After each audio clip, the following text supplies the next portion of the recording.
مسجد اقصی ایک بار پھر کشیدگی کی زد میں، مقدس مقام پر اسرائیلی اقدامات، فلسطینی مزاحمت اور عالمی تشویش۔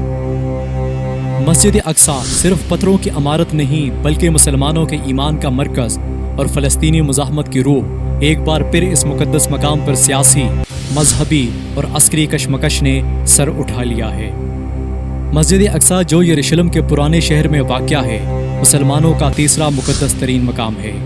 یہ وہی جگہ ہے جہاں سے حضرت محمد صلی اللہ علیہ وآلہ وسلم نے معراج کا سفر کیا اور جہاں مسلمانوں کا پہلا قبلہ بھی رہا۔ صدیوں سے یہ مسجد روحانیت، علم اور امن کا مرکز رہی ہے، لیکن آج یہ سیاست اور طاقت کے کھیل کا میدان بن چکی ہے۔ حالیہ ہفتوں میں اسرائیلی آبادکاروں کی جانب سے مسجد اقصی کے احاطے میں بار بار داخلے اور یہودی مذہبی رسومات کی ادائیگی نے مسلمانوں کے جذبات کو مجروح کیا۔ اسرائیلی وزیر اتامار بن گویر کا مسجد کے احاطے میں داخلہ اشتعال انگیز بیانات کے ساتھ کشیدگی کو ہوا دیتا رہا۔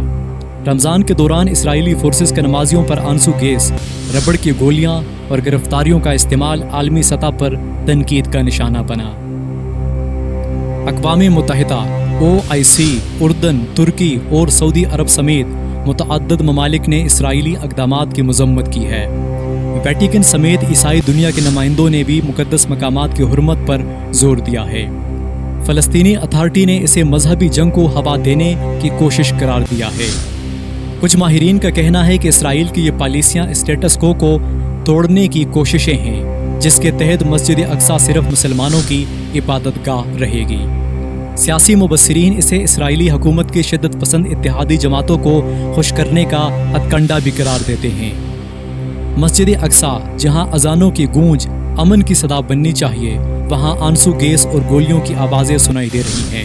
سوال یہ ہے کہ کیا عالمی برادری اس مقدس مقام کو تنازع سے بچا پائے گی یا تاریخ ایک بار پھر خاموش تماشائی بنی رہے گی؟